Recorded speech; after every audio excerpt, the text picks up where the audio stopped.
जरा सोचो तुम्हारे हाथ एक ऐसा फोन लग जाए जो खुद ब खुद तुम्हारी सारी इच्छाएं पूरी करने लगे, लेकिन चीजें जैसी दिखती हैं उतनी सीधी है नहीं। कहानी की शुरुआत होती है सिड नाम के एक लड़के से जो एंजी नाम की एक लड़की को बहुत पसंद करता था। उसके दोस्त टाइगर ने कहा कि सिड को एंजी से अपने दिल की बात कहनी चाहिए, ये साले दोस्ती मरवाते हैं। उसने अपने स्केटबोर्ड पर स्टंट करके एंजी को रिझाने की कोशिश की, लेकिन वो सीधा कचरे के डिब्बे में जा गिरा। एंजी तुरंत उसे उठाने आई तो सिड उसे देखता ही रह गया। एंजी वहाँ नहीं थी, इसलिए सिड ने उसे शहर घुमाने के लिए पूछा। दूर खड़ा स्कूल का बदमाश वर्जिल भी एंजी को पसंद करता था, लेकिन वर्जिल को सिड से कोई खतरा नहीं था। उधर एंजी ने सिड से उसका नंबर मांगा, लेकिन अपने सिड के पास तो फोन ही नहीं था। तभी टाइगर ने बीच में एंट्री मारकर बात संभाली। दरअसल अपने भाई की खोपड़ी थोड़ी गर्म है ना, तो इसकी पिछली गर्लफ्रेंड ने इसका दिल तोड़ा और भाई ने गुस्से में फोन तोड़ दिया।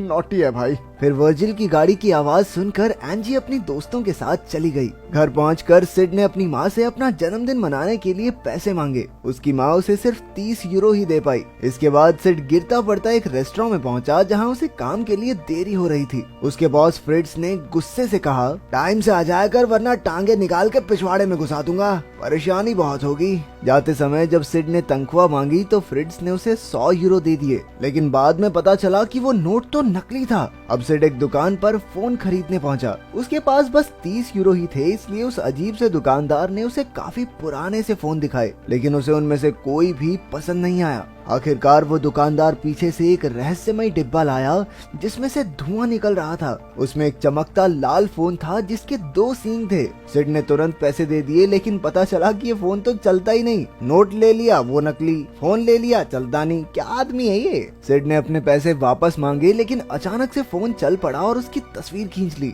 ये देखकर दुकानदार ने फोन वापस छीनने की कोशिश की, लेकिन सिड भाग गया। उधर स्कूल में क्लेमेंस नाम की लड़की को बालों की एड के लिए चुन लिया गया था। तभी सिड ने एंजी को अपना नया फोन दिखाया, लेकिन क्लेमेंस उसका मजाक उड़ाने लगी। फोन ने तुरंत अपने आप उसकी तस्वीर ले ली। सिड ने एंजी को अपना नंबर देकर कॉल करने को कहा। फिर केमिस्ट्री क्लास में फ्रैंकलिन और डेविड टाइगर का मजाक उड़ाने लगे, क्योंकि उसकी माँ एक जमाने में अडल्ट मॉडल हुआ करती थी। इस पर सिड की उन सबसे लड़ाई हो गई और टीचर ने उन सभी को सजा दे दी। बाद में पढ़ते हुए अचानक सिड के फोन ने खुद ही मार्गोट को कॉल कर दिया। कॉल सुनते ही मार्गोट ने क्लेमेंस के बालों में आग लगा दी। क्लेमेंस को कुछ पता ही नहीं चला और वो कहने लगी, ये गर्मी क्यों बढ़ रही है लैब में। आखिरकार किसी ने उस पर काला कपड़ा डालकर आग बुझाई। फिर प्रिंसिपल के ऑफिस में मार्गोट ने बताया कि उसे एक कॉल आया, जिसके बाद क्या हुआ उसे कुछ याद नहीं। प्रिंसिपल टैमलेट ने भी उस पर कोई ध्यान नहीं दिया और अपनी मछलियों से बातें करता रहा। सही है, एक से बढ़ के एक नमूने हैं इस फिल्म में।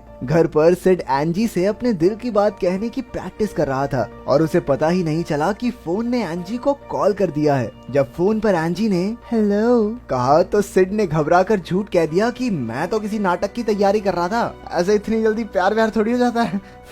फिर उसने देखा कि कॉल हिस्ट्री में तो मार्गोट का भी नंबर था।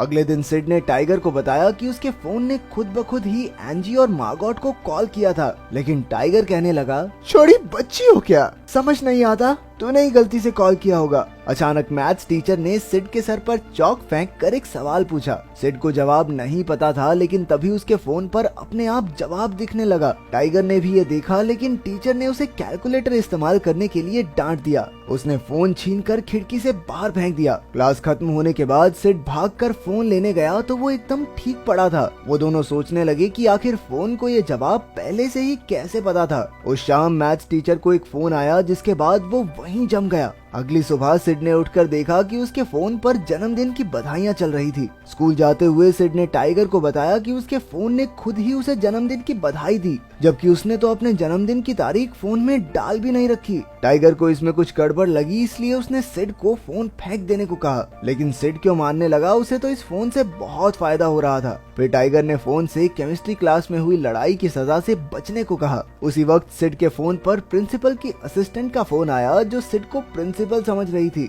सिड ने मौके का फायदा उठाकर अपनी सजा रद्द करवा ली और कैंटीन में मैकडॉनल्ड्स का खाना मंगवा दिया। इस फोन की शक्तियां देखकर सिड और टाइगर बेहद खुश थे। फिर सिड ने अपने फोन का नाम हेल फोन रखा और और उसे एक ट्रिप बुक करने को कहा। उधर स्कूल में मैथ्स का टीचर लगातार चौक की उल्टी करता हुआ मिला। फिर टाइगर ने सिड से हेल्प फोन उधार मांगा ताकि वो अपने माँ बाप को फिर से साथ ला सके। सिड ने उसे समझाया कि क्योंकि फोन ने उसे चुना है तो ये सिर्फ उसका है। उसने फिर भी टाइगर को फोन दे दिया, लेकिन टाइगर के छूते ही वो बंद हो गया। गुस्से में टाइगर ने फोन पानी में फेंक दिया, लेकिन जब सिड ने उसे बाहर निकाला तो वो फिर से चलने लगा। अगले दिन वर्जिल ने टाइगर की माँ का एक भद्दा पोस्टर लगाकर उसे नीचा दिखाना चाहा। तभी सड़क पर किसी ने एंजी का आईपॉड चुरा लिया। सिड और एंजी अपने स्केट बोर्ड पर आईपॉड वापस लेने निकले और वर्जिल अपनी गाड़ी में चोर के पीछे भागा। तभी फ्रैंकलिन को एक फोन आया जिसमें उसने गाड़ी दीवार में ठोक दी। उधर सिड और एंजी चोर को पकड़ने में कामयाब रहे। एंजी ने उसका शुक्रिया अदा किया और सिड ने उसे कहीं बाहर चलने के लिए पूछा, लेकिन एंजी ने कहा कि अफसोस वो नहीं चल सकती क्योंकि उसे हिस्ट्री पेपर के लिए पढ़ाई करनी है। अगले दिन टाइगर ने उसे समझाया कि फोन की वजह से वर्जिल को कितनी चोट लग गई है, लेकिन सिड ने उसे ये कहकर नकार दिया कि कोई मरा तो नहीं ना, क्या दिक्कत है फिर। आज सिड फोन की मदद से एंजी को हिस्ट्री पेपर में नकल करवाने वाला था। उसने हिस्ट्री टीचर को कॉल करके सारे सवाल पूछ लिए। थोड़ी देर बाद वर्जिल और उसके दोस्तों ने सिड और टाइगर को कोने में ले जाकर काफी पीटा। अचानक वर्जिल को भी कॉल आई, लेकिन सिड ने धक्का देकर फोन गिरा दिया ताकि उसे कोई नुकसान न पहुंचे। तभी क्लेमेंस ने आकर कहा कि सिड आज उन्हें नकल करवाने वाला है। ये सुनकर वर्जिल ने उसे छोड़ दिया। जैसा उन्होंने सोचा था वैसा ही हुआ और बाद में उन सब ने खा पी कर मस्ती की। जब एंजी ने खुश होकर सिड को अपने साथ बैठने को कहा तो वर्जिल गुस्से में लाल हो गया। वो कहने लगा कि सिड के पिता ने तो उसकी माँ को किसी और आदमी के लिए छोड़ दिया था। गुस्से में सिड उठकर चला गया और हेल्प फोन से वर्जिल को कॉल करने को कहा। कॉल उठाने के बाद वर्जिल ने पागलों की तरह टेबल पर नाचना शुरू कर दिया। इसके बाद उसने सारे कपड़े उतारकर खुद को शर्मिंदा किया। उसके दोस्त उसे रोकते रहे, लेकिन उसने जाकर अपने दोस्त फ्रैंकलिन को ही चूम लिया। ये देखकर एंजी बाहर चली गई और सिड भी उसके पीछे गया। उसने देखा कि एंजी ने अपनी विग उतारी जो उसने क्लेमेंस की खातिर पहनी थी। उसने एंजी को सहारा देकर बाहर चलने के लिए पूछा। एंजी भी खुशी खुशी मान गई। एक दिन सिड की माँ को एक खत मिला जिसमें लिखा था कि उन्होंने क्यूबा की एक ट्रिप जीती है, लेकिन असल में ये ट्रिप सिड ने ही बुक की थी। जब वो एंजी से मिलने जा रहा था तो उसे अपने बॉस पर गुस्सा आ गया। तभी फ्रिट्ज को एक कॉल आई। उसे सुनते ही वो गर्म तेल से नहाकर डिस्को करने लगा। उधर सिड एंजी के आलीशान बंगले पर पहुंचा। इसके बाद वो एंजी को एक बड़ी गाड़ी में बैठाकर घुमाने ले गया। उधर वर्जिल और उसके चेलों ने हिसाब लगाया कि कोई तो फोन करके सबसे अजीबोगरीब हरकतें करवा रहा है। तभी सिड और एंजी वहां से निकले तो वर्जिल ने देखा कि ये तो उसके बाप की गाड़ी है। फिर थिएटर में सिड ने एंजी को हेल्प फोन का सच बताने की कोशिश की, लेकिन वो तो फोन गाड़ी में ही छोड़ आया था। बाहर जाते ही वर्जिल और उसके साथियों ने उसे घेर लिया और पीटने लगे। उसे पीटने के बाद वो गाड़ी लेकर चले गए। जब सिड लौटा तो एंजी ने उसकी चोट पर मरहम लगाई। सिड ने बिल्कुल सच बता दिया कि उसने वर्जिल के बाप की गाड़ी उधार ली थी क्योंकि वो खुद अमीर नहीं है, लेकिन एंजी को इस बात से कोई फर्क नहीं पड़ता था। उधर वर्जिल और उसके दोस्त गाड़ी में ही थे जब सिड का फोन बजने लगा। फ्रैंकलिन ने फोन उठाया और वो उसी वक्त चलती गाड़ी से कूद गया। वो बच तो गया, लेकिन तभी एक ट्रक उसके ऊपर से निकला। फिल्म खत्म होते ही एंजी और सिड को पुलिस पकड़ कर ले गई। वर्जिल ने उस पर अपने फोन से लोगों को सम्मोहित करने का इल्जाम लगाया था। ऑफिसर ने जब हेल्प फोन दिखाकर सवाल पूछे तो हेल्प फोन ने ऑफिसर को ही फोन कर दिया। जैसे ही ऑफिसर ने फोन उठाया वो मुस्कुराया और सिड का फोन लौटाकर उन्हें रिहा कर दिया। सिड ने फ्रिट्ज का सर तलने की खबर भी सुनी। उसे एहसास हुआ कि हेल्प फोन सच में बहुत खतरनाक है। उसने फोन से पूछा कि वो ऐसा क्यों कर रहा है, तो फोन ने जवाब दिया कि वो सिड से प्यार करता है। अब वो सीधा टाइगर के घर पहुंचा, लेकिन वहाँ तो उसकी माँ ने उसे रिझाना शुरू कर दिया। तभी टाइगर ने उन्हें देख लिया और सिड को मारने दौड़ा। जैसे तैसे सिड अपनी जान बचाकर भाग निकला। अब सिड ने खुद हेल्प फोन को तोड़ने की कोशिश की, लेकिन कुछ नहीं हुआ। आखिरकार उसने फोन को एक गड्ढे में फेंक दिया। अगले दिन मार्गॉट, क्लेमेंस, वर्जिल और डेविड एंजी के घर पहुंचे। सबने कहा कि सिड के फोन की वजह से खतरनाक चीजें हो रही हैं, लेकिन एंजी ने कहा कि उसने खुद हेल्प फोन को अपने आप लोगों को कॉल करते देखा है। उधर सिड को कुछ लोगों ने उसका फोन गड्ढे से ढूंढकर लौटा दिया।